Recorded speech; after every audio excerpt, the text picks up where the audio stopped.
What's shakin' bacon, Avxry here, and we're going to be going over the first Call of Duty World War II Zombies video on my channel. Before I want to get into that, I just want to thank Activision for sending me a copy early so I can get all this footage for you guys to help you guys out. Definitely a big help because, one, when I was getting into this map, I really needed to learn where the perk locations were, or blitz locations, because that's what they're called within World War II. And I honestly think this will help you guys out a lot. I'll have all the timestamps of the perks that you guys want to find in the description so you can click back and forth of where you want to go within the video. If you guys go and enjoy this video, definitely drop a like and also comment down below with videos you want to see in the future.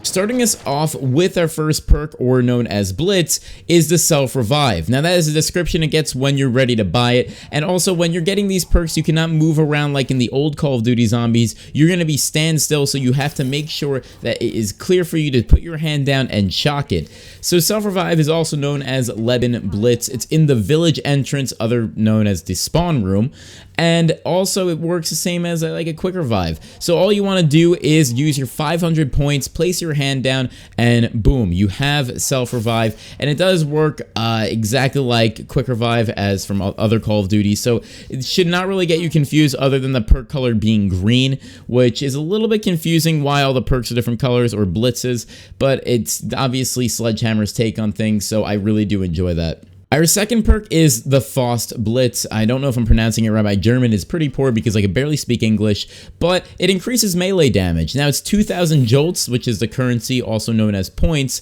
So you spend your 2,000 points in the command room. It's like basically a stronger melee. So if you want to get a lot of points by using your shovel by hitting right on the D-pad, then clearly just pull out your shovel, get this perk for 2,000 Jolts, and start whacking away. It's nothing really bad. Obviously, you can get a lot more points, like 130, I believe, for a melee kill, so that's really helpful.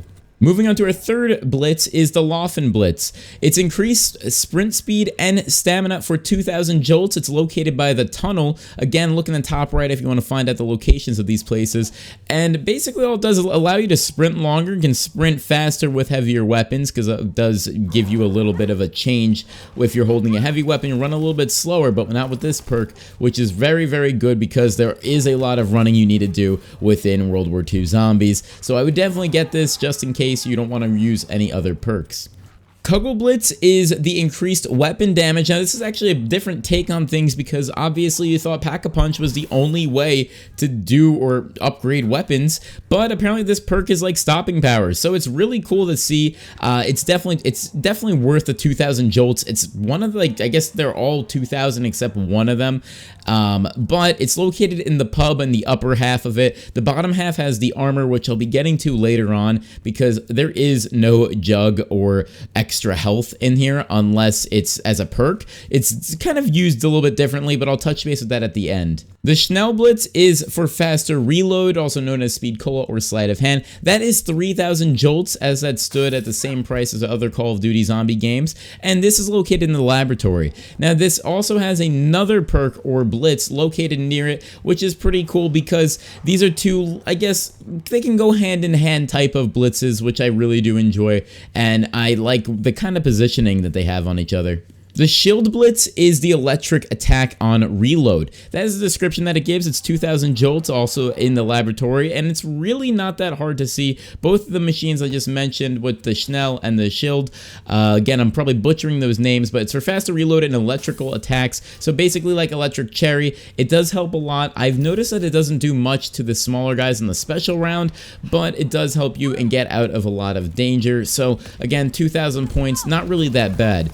But let's move on to basically removing perks or blitzes. So you can remove blitzes, which is actually kind of unique.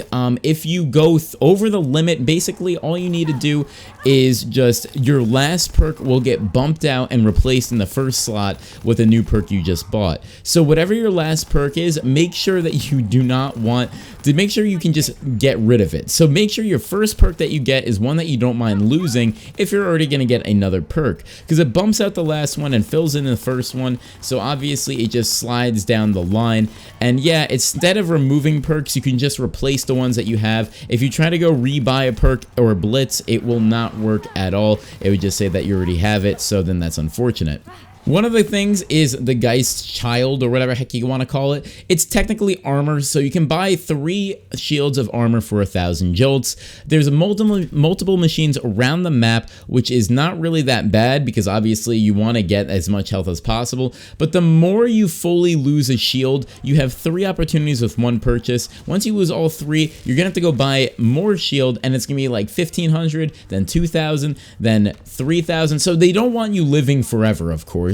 And obviously, the more you go down, the more expensive the armor is going to get. Eventually, you're just going to run out of armor, and then you're going to have to rip the entire game, which is not good, I guess. I mean, depending on if you want to go to a high round or not. But if you guys really did enjoy this video, hopefully it helped out a lot. I definitely spent some time trying to get all this footage and also the locations for you.